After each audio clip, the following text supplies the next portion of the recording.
warahmatullahi wabarakatuh. Alhamdulillah alladzi hadana li hadza ma kunna linahtadiya laula an hadana Allah. Asyhadu an la ilaha illallah wahdahu la syarika lah wa asyhadu anna Muhammadan abduhu wa rasuluhu la nabiyya ba'dah.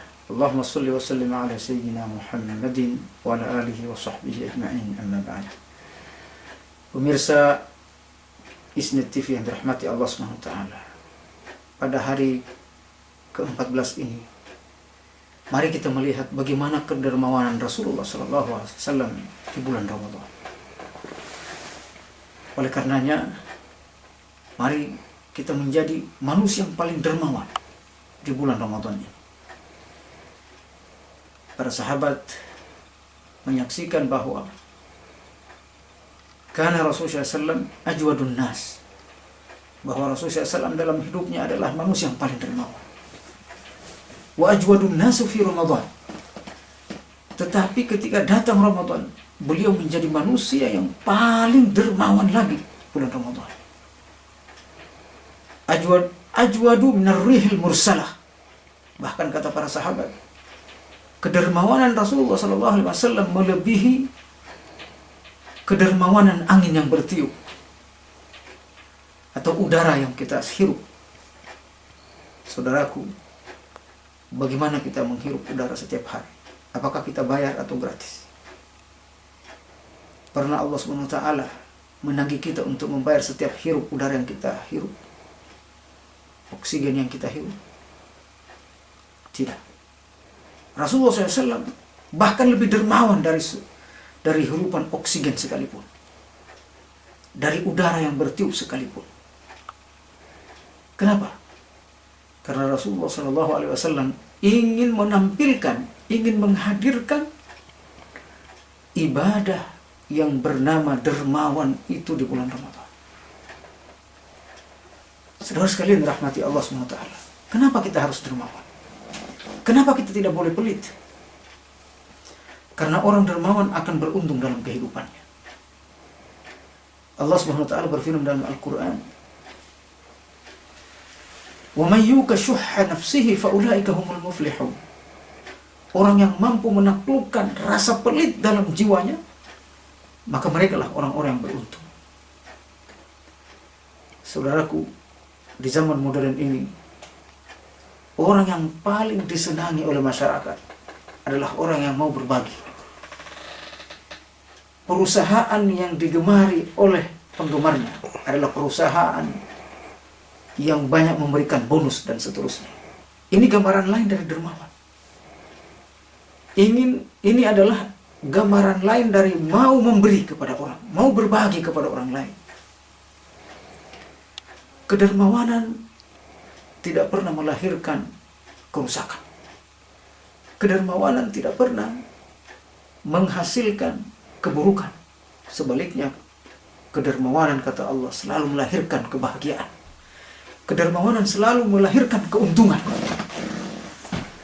Oleh karenanya para sahabat, karena dididik oleh Rasulullah SAW dengan kedermawanan yang luar biasa, mereka merasa sedih kalau tidak mampu memberikan sesuatu kepada orang lain. Mereka menangis kalau tidak sempat berinfak di jalan Allah. Inilah yang terjadi pada para sahabat ketika terjadi perang Tabuk. Suatu ketika Rasulullah SAW meminta para sahabat untuk mendanai perang Tabuk yang sangat melelahkan, yang sangat menyulitkan itu. Karenanya perang Tabuk ini disebut juga Ghazwatul Usrah, perang kesusahan, perang kesulitan. Semua para sahabat kemudian berinfak mendanai perang Tabuk. Abu Bakar menginfakkan seluruh hartanya. Rasulullah SAW bertanya kepada Abu Bakar, "Wahai Abu Bakar, mengapa engkau menginfakkan seluruh harta? Apa yang engkau tinggalkan untuk anak dan istri?" Apa kata Abu Bakar Siddiq? "Taraktuhum lillahi wa rasulih." Aku meninggalkan untuk mereka Allah dan Rasulnya. Kekuatan iman, kedermawanan yang luar biasa. memberikan kemampuan kepada sahabat Abu Bakar Siddiq radhiyallahu anhu untuk menginfakkan seluruh hartanya.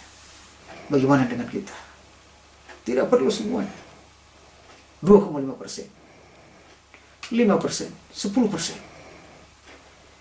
Saudaraku, Umar radhiyallahu anhu juga tercatat dalam sejarah bagaimana beliau berinfak pada perang Tabuk ini dengan setengah hartanya, 50% hartanya. Abdurrahman bin Auf menginfakkan ratusan keping emas dan perak. Utsman bin Affan menginfakkan 100 ekor onta plus beberapa dinar emas. Begitu para sahabat berinfak. Tidak pernah menghitung laba, rugi dan laba ketika berinfak di jalan Allah. Kalau ini para sahabat yang kaya, bagaimana sahabat yang miskin dalam berinfak? Para sahabat yang tidak mampu ternyata juga tidak ketinggalan untuk berinfak di jalan Allah. Walaupun mereka berinfak hanya untuk sebiji kurma, 2 biji kurma, 1 liter kurma, dan seterusnya. Saudaraku, inilah kedermawanan para sahabat. Inilah kepedulian sahabat terhadap perintah infak. Oleh karenanya, perintah berinfak, bersedekah, berzakat ini adalah perintah kedua setelah sholat. Wa aqimus sholat wa atuz zakah. Dirikan sholat dan pada waktu yang sama kalian harus bersedekah, berzakat, berinfak. Saudaraku, mari kita menjadi orang yang paling dermawan di Ramadan. Karena kata Allah, ma indallahi baqin wa ma indakum yanfad. Apa yang ada di sisi Allah yang kita infakkan itu akan kekal abadi. Dan apa yang kita tahan, tidak kita infakkan, itu akan musnah dari tangan kita. Semoga bermanfaat. Assalamualaikum warahmatullahi wabarakatuh.